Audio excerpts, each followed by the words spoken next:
দুর্গাপূজা ঘিরে দেশের কোথাও কোনো নিরাপত্তার ঝুঁকি নেই বলে জানিয়েছেন আইজিপি মঈনুল ইসলাম। সকালে পুরানো পল্টনে টুরিস্ট পুলিশ হেডকোয়ার্টারে এক অনুষ্ঠান শেষে আইজিপি বলেন, দীর্ঘদিন ধরে দেশে পূজা হয়ে আসছে, এর নিরাপত্তা নিশ্চিতে এবারও পুলিশ সর্বোচ্চ কঠোর অবস্থানে থাকবে। তিনি জানান, দেশের প্রায় 500 থানায় হামলা ও টহল গাড়ি পোড়ানো হলেও সেসবে নতুন গাড়ি দেওয়া হয়েছে। থানার কার্যক্রম এখন স্বাভাবিকভাবে চলছে বলেও দাবি করেন তিনি। আগামীতে সকল স্টেক হোল্ডারদেরকে সাথে নিয়ে টুরিস্ট পুলিশ কাজ করবে বলেও জানান আইজিপি।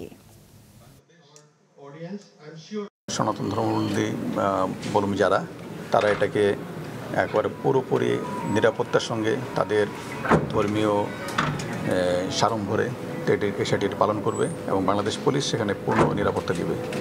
নিরাপত্তার জন্য কোনো ছাড় দিতে চায় না।